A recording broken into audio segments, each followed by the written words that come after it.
కలిసిన రోజే అనుకుంటే బిర్లా టెంపుల్ పోయిన వెంకటేశ్వర స్వామి ఫస్ట్ డేనే బిర్లాకి తీసుకెళ్ళిపోయారు ఈయన. అంటే యాక్చువల్గా ఆ రోజు దివాళీ ఫెస్టివల్.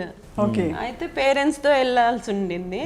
అయితే ఈ రోజు అటు వెళ్దాం అనుకున్నా కానీ వీళ్ళ సిస్టర్ ఏంటంటే నాకు ఎవరు తోడుగా లేరు, నేను ఒక్కదాన్ని లోన్లీగా వెళ్ళలేను అట్లా అన్నందుకు సర్లే అటు వెళ్ళి ఆమెను డ్రాప్ చేసేసి నేను వెళ్ళిపోదాము అలా అట్లా అనుకున్నా. అయితే ఆమె ఏంటి ఆల్రెడీ ఈయన బయట వెయిట్ చేస్తున్నారు, నాకు తెలీదు. అంటే హాస్టల్కి వెళ్ళడానికి పిలుస్తుంది అనుకున్నా, కానీ తనతో పాటు వెళ్ళాలని తెలియదు నాకు. మరి ఈమె ఒక్క ఆమెనే వెళ్ళొచ్చు కదా వీళ్ళ బ్రదర్తో అని అప్పుడు మైండ్లో అనుకున్నా.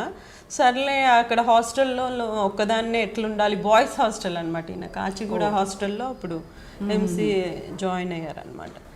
అట్లా అట్లా ఆ విధంగా ఫస్ట్ టైం వెంకటేశ్వర స్వామి సన్నిధిలో ఇప్పటికీ కనెక్టింగ్ వెంకటేశ్వర స్వామి ఇప్పటికీ జర్నీ కంటిన్యూ అవుతుంది.